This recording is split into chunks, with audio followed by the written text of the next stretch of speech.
Good afternoon, everyone. I'm Gerry Swiegers. I'm from the University of Wollongong, but I'm going to be talking about our spin-off company, Hysata, that we started about 3 years ago, and tell you a little bit about our industrial water electrolysis system that we developed, which is bubble-free. The technology is all about renewable hydrogen or green hydrogen. That is hydrogen that's produced from water using a device called an electrolyzer, and the electrolyzer is powered by renewable electricity. So green hydrogen is a renewable fuel. It's a very energy-dense material, very energy-dense fuel that contains 33.3 to 39.4 kilowatt hours of usable energy in 1 kilogram. And if you compare that to, for example, petrol or diesel, which contains only 12 to 14 kilowatt hours per kilogram, it's higher. It's also much higher than, for example, lithium-ion batteries or any battery, which only contains around 0.265 kilowatt hours per kilogram. And so it is a way of storing renewable energy in a form that you can use as a fuel somewhere else. In fact, it offers the only viable way to decarbonize what are called the hard-to-abate sectors, the economic sectors of our economy that are hard to abate, things like shipping, aviation, heavy transport, chemicals. So if you think about a large passenger aircraft flying between continents, batteries, they just cannot be powered by batteries, but they can be powered by hydrogen. And so you can take your renewable energy, store it in the hydrogen, and then use it for things like that. So those hard-to-abate sectors produce about 30% of global CO2 emissions. And so if we can get green hydrogen to be used widely, then that's a huge portion of global CO2 that can be taken out of the equation. And in fact, there's a lot of work being done on green hydrogen by many people around the world, many organizations. And generally, it's expected that green hydrogen is going to form about 20% of the world's energy supply by 2050. And that translates to absolutely huge opportunity to reduce global CO2 emissions, but also a huge commercial opportunity. So what are electrolyzers? I won't go through it, there's a lot behind it, but they are essentially devices that produce hydrogen from water using electricity. They've been around for about 200 years, and they have been used for probably over 100 years commercially, but they're not very efficient. So they've got two components. I won't go into it in detail, but there's what's called a cell stack, which is a series of electrochemical cells stacked together, and they're the things that actually produce the hydrogen. And then you have an engineering system around that called the balancer plant, which maintains it and monitors it. So where we came in is we developed a new cell architecture for these cells. And I won't go through all of this, but on the left here, we're just showing the evolution of water electrolysis cell architectures. That's sort of a classical version. You've got two electrodes immersed in water, and you've got, and when you put an electric current through them, they produce hydrogen and oxygen, typically in the form of gas bubbles. And then they have a thing called a separator between them to keep those bubbles separate. Because if you mix hydrogen and oxygen together in any appreciable quantities, then it becomes an explosive mixture. Hydrogen and oxygen is actually rocket fuel. That's what they use to send rockets to the moon. So this separator is very important to keep the two separate.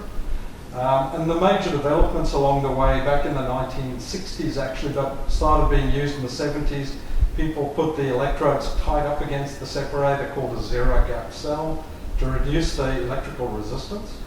And then more recently, people developed what are called asymmetric cells, where the one chamber is left empty of liquid, so it's not flooded and it produces gas directly. And what we then came up with was a new technology where you left both chambers empty, but you still needed some way to supply liquid to the electrodes, and we did that by putting a reservoir at the bottom and using a separator that had a strong capillary effect that drew the liquid up and draws it up very rapidly. And so that capillary-induced flow rate actually facilitates indefinite operation. And the other big advantage of this system is that you get bubble-free gas generation. So at the electrodes, you have a direct conversion of liquid into the gases without forming any bubbles. You can see all these others have bubbles, and bubbles are a big hassle. They're expensive to handle and difficult to handle. This avoids all of those. Now, where ANFF came in was that we had to develop a whole lot of prototypes to optimize the cell, which we did at the University of Wollongong.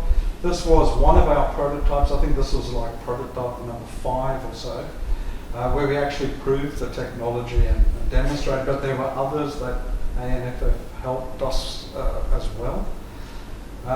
And this is sort of the proof of the pudding in many ways. This is what's called a polarization curve. So every electrolyzer cell has a polarization curve, and we plotted the best commercial cells. Yeah, there are 2 different types of electrolyzers. One is called an alkaline electrolyzer, and one's called a PEM electrolyzer.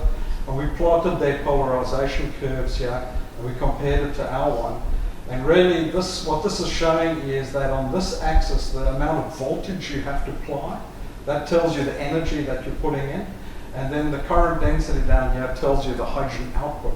So the name of the game here is to get this curve as low as possible, so you can produce as much hydrogen at as little energy as possible. You can see we have a significant improvement on all the commercial versions out there. And that is mainly because we've been able to manipulate what's called the onset potential, which shifts the whole curve down.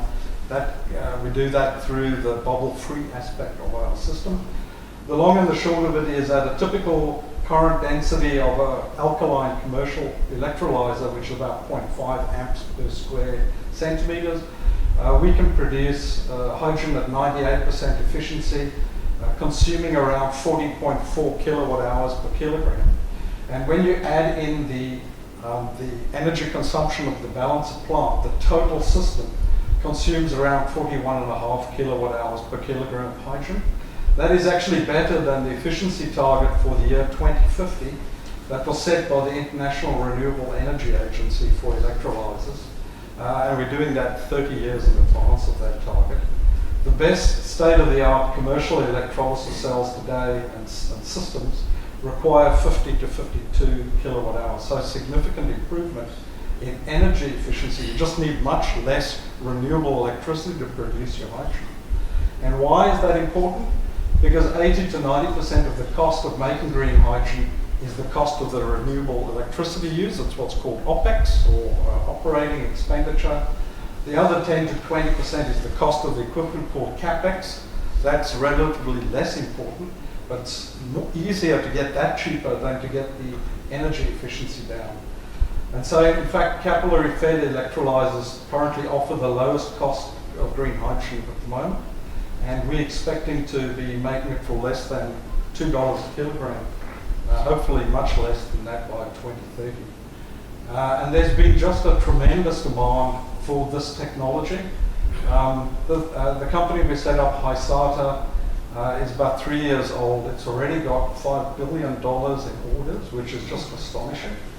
And there's probably another $20 billion in negotiation.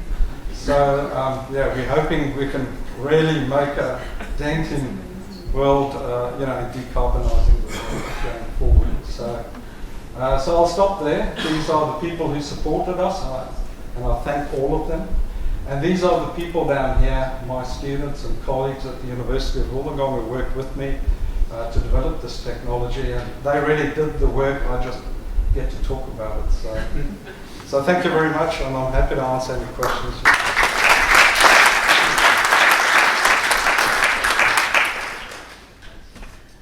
Thank you very much, George. Now, have you any questions?